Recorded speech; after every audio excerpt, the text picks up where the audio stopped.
श्रीसङ्कटनाशं गणेशस्तोत्रम्। श्रीगणेशाय नमः। नारद उवाच प्रणम्य शिरसा देवं गौरीपुत्रं विनायकं भक्तावासं स्मरे नित्य आयुः कामार्थसिद्धये। प्रथमं वक्रतुण्डं च एकदन्तं द्वितीयकं तृतीयं कृष्णपिङ्गाक्षं गजवक्त्रं चतुर्थकं लम्बोदरं पञ्चमं च षष्ठं विकटमेव च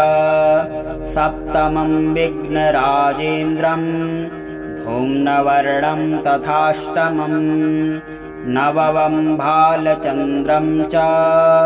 दशमं तु विनायकम् एकादशं गणपतिं द्वादशं तु गजाननं द्वादशस्तानि नामानि त्रिसन्ध्यं यः पठेन्नरः न च विघ्नभयं तस्य सर्वसिद्धिकरं प्रभो। विद्यार्थी लभते विद्यां धनार्थी लभते धनं पुत्रार्थी लभते पुत्रान् मोक्षार्थी लभते गतिं। जपेत गणपतिस्तोत्रं षड्भिर्मासेः फलं लभेत् संवत्सरेण सिद्धिं च लभते नात्र संशयः। अष्टभ्यो ब्राह्मणेभ्यश्च लिखित्वा यः समर्पयेत् तस्य विद्या भवे सर्वा गणेशस्य प्रसादतः। शिरसा देवं गौरीपुत्रं विनायकं भक्तावासं स्मरे नित्य आयुः कामार्थसिद्धये। प्रथमं वक्रतुण्डं च एकदन्तं द्वितीयकं तृतीयं कृष्णपिङ्गाक्षं गजवक्त्रं चतुर्थकं लम्बोदरं पञ्चमं च षष्ठं विकटमेव च सप्तमं विघ्नराजेन्द्रं धूम्रवर्णं तथाष्टमं नवमं भालचन्द्रं च दशमं तु विनायकम् एकादशं गणपतिं द्वादशं तु गजाननं द्वादशस्तानि नामानि त्रिसन्ध्यं यः पठेन्नरः न च विघ्नभयं तस्य सर्वसिद्धिकरं प्रभो। विद्यार्थी लभते विद्यां धनार्थी लभते धनं पुत्रार्थी लभते पुत्रान् मोक्षार्थी लभते गतिं। जपेत गणपतिस्तोत्रं षड्भिर्मासेः फलं लभेत् संवत्सरेण सिद्धिं च लभते नात्र संशयः। अष्टभ्यो ब्राह्मणेभ्यश्च लिखित्वा यः समर्पयेत् तस्य विद्या भवे सर्वा गणेशस्य प्रसादतः। श्रीप्रणम्य शिरसा देवं गौरीपुत्रं विनायकं भक्तावासं स्मरे नित्य आयुः कामार्थसिद्धये। प्रथमं वक्रतुण्डं च एकदन्तं द्वितीयकं तृतीयं कृष्णपिङ्गाक्षं गजवक्त्रं चतुर्थकं लम्बोदरं पञ्चमं च षष्ठं विकटमेव च सप्तमं विघ्नराजेन्द्रं धूम्नवर्णं तथाष्टमं नवमं भालचन्द्रं च दशमं तु विनायकम् एकादशं गणपतिं द्वादशं तु गजाननं द्वादशैस्तानि नामानि त्रिसन्ध्यं यः पठेन्नरः न च विघ्नभयं तस्य सर्वसिद्धिकरं प्रभो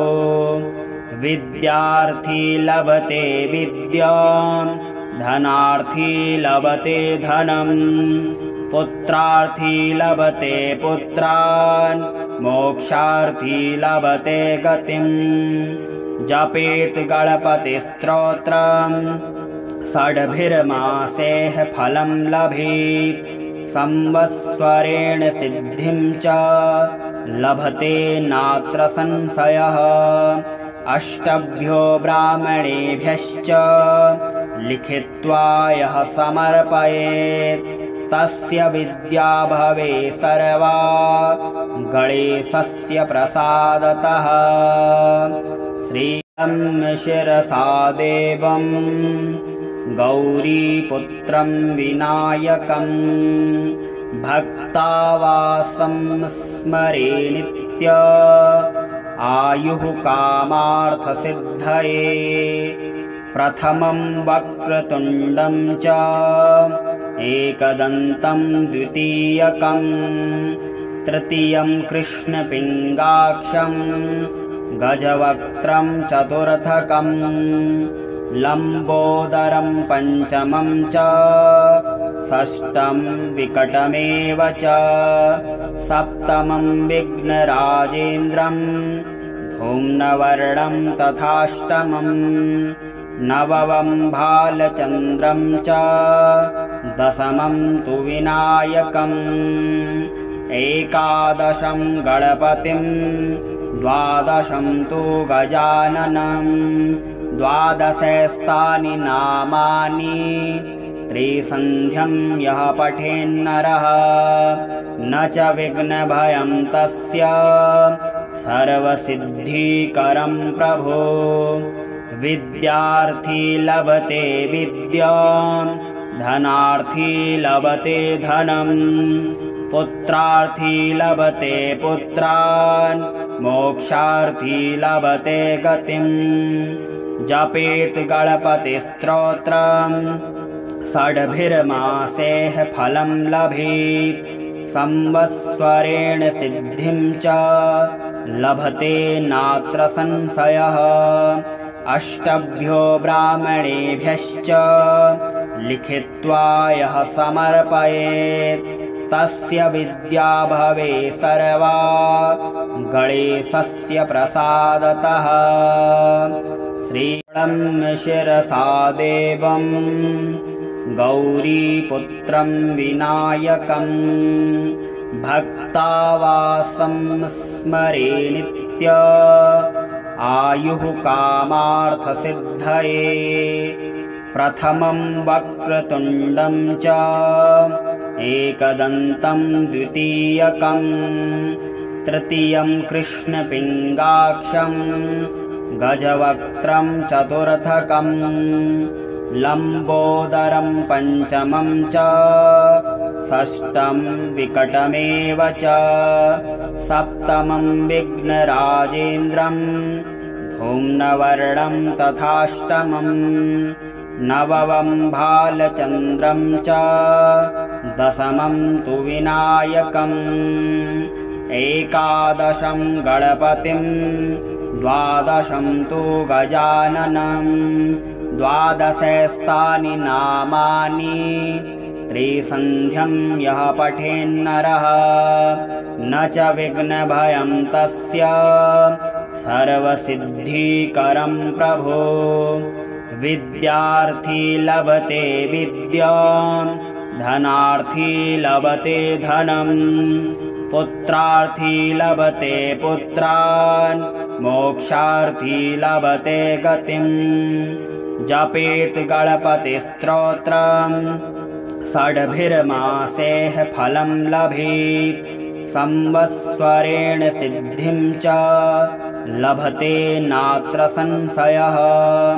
अष्टभ्यो ब्राह्मणेभ्यश्च लिखित्वा यः समर्पयेत् तस्य विद्या भवे सर्वा गणेशस्य प्रसादतः श्रीलं शिरसा देवं गौरीपुत्रं विनायकं भक्तावासं स्मरे नित्य आयुः कामार्थसिद्धये प्रथमं वक्रतुण्डं च एकदन्तं द्वितीयकं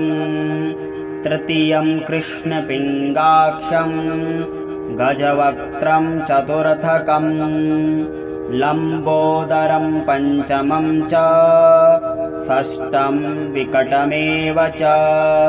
सप्तमं विघ्नराजेन्द्रं धूम्रवर्णं तथाष्टमं नवमं भालचन्द्रं च दशमं तु विनायकम् एकादशं गणपतिं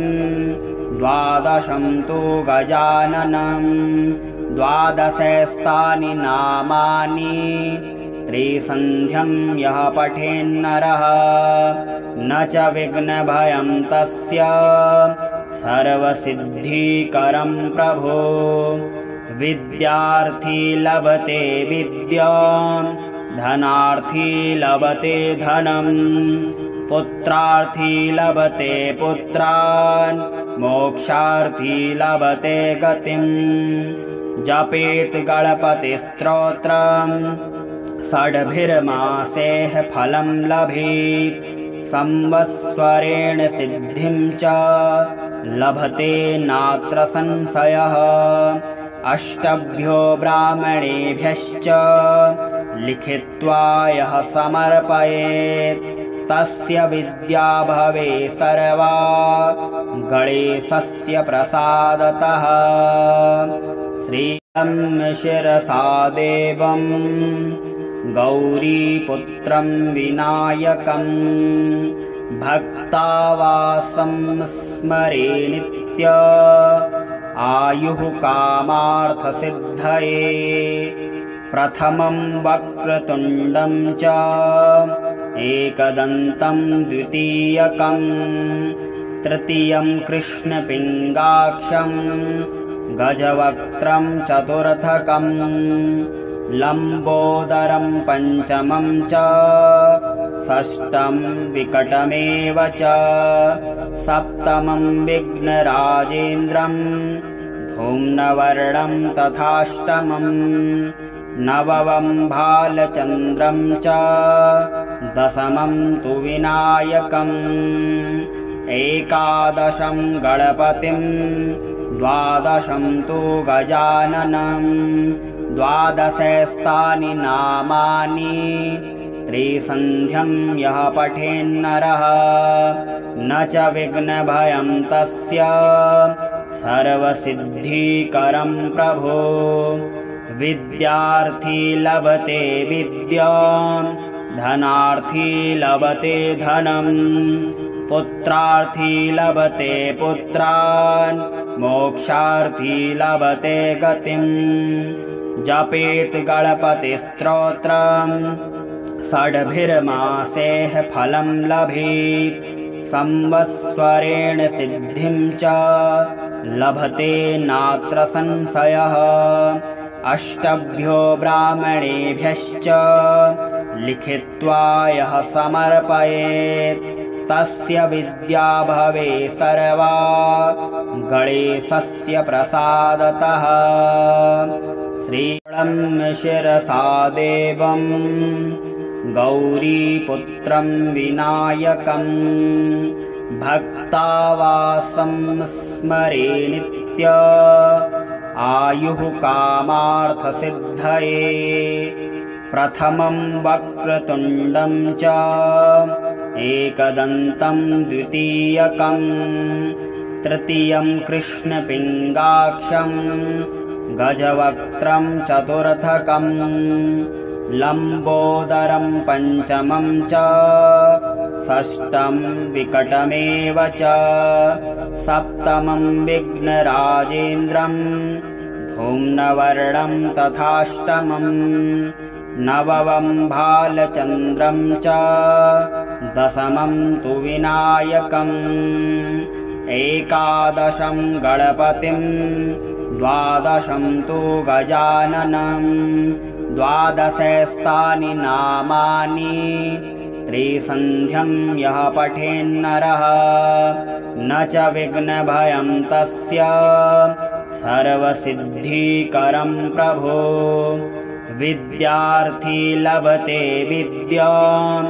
धनार्थी लभते धनं पुत्रार्थी लभते पुत्रान् मोक्षार्थी लभते गतिम् जपेत् गणपतिस्तोत्रं षड्भिर्मासेः फलं लभेत् संवत्सरेण सिद्धिं च लभते नात्र संशयः अष्टभ्यो ब्राह्मणेभ्यश्च लिखित्वा यः समर्पयेत् तस्य विद्या भवे सर्वा गणेशस्य प्रसादतः श्रीलं शिरसा देवं गौरीपुत्रं विनायकं भक्तावासं स्मरे नित्य आयुः कामार्थसिद्धये प्रथमं वक्रतुण्डं च एकदन्तं द्वितीयकं तृतीयं कृष्णपिङ्गाक्षं गजवक्त्रं चतुर्थकं लम्बोदरं पञ्चमं च षष्ठं विकटमेव च सप्तमं विघ्नराजेन्द्रं धूम्रवर्णं तथाष्टमं नवमं भालचन्द्रं च दशमं तु विनायकम् एकादशं गणपतिं द्वादशं तु गजाननं द्वादशस्तानि नामानि त्रिसन्ध्यं यः पठेन्नरः न च विघ्नभयं तस्य सर्वसिद्धिकरं प्रभो विद्यार्थी लभते विद्यां धनार्थी लभते धनं पुत्रार्थी लभते पुत्रान् मोक्षार्थी लभते गतिम् जपेत् गणपतिस्तोत्रं षड्भिर्मासेः फलं लभेत् संवत्सरेण सिद्धिं च लभते नात्र संशयः अष्टभ्यो ब्राह्मणेभ्यश्च लिखित्वा यः समर्पयेत् तस्य विद्या भवे सर्वा गणेशस्य प्रसादतः श्रीलं शिरसा देवं गौरीपुत्रं विनायकं भक्तावासं स्मरे नित्य आयुः कामार्थसिद्धये प्रथमं वक्रतुण्डं च एकदन्तं द्वितीयकं तृतीयं कृष्णपिङ्गाक्षं गजवक्त्रं चतुर्थकं लम्बोदरं पञ्चमं च षष्ठं विकटमेव च सप्तमं विघ्नराजेन्द्रं धूम्रवर्णं तथाष्टमं नवमं भालचन्द्रं च दशमं तु विनायकम् एकादशं गणपतिं द्वादशं तु गजाननं द्वादशस्तानि नामानि त्रिसन्ध्यं यः पठेन्नरः न च विघ्नभयं तस्य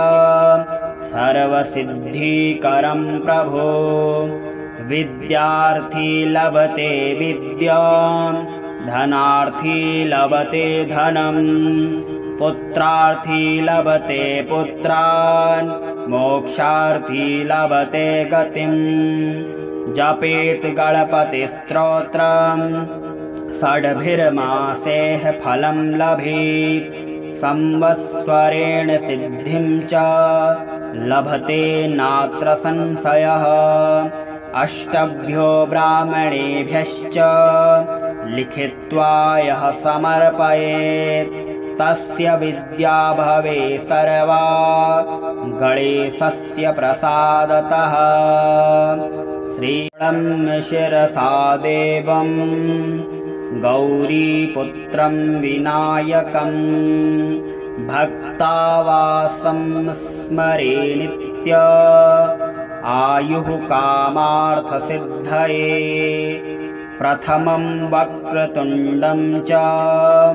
एकदन्तं द्वितीयकं तृतीयं कृष्णपिङ्गाक्षं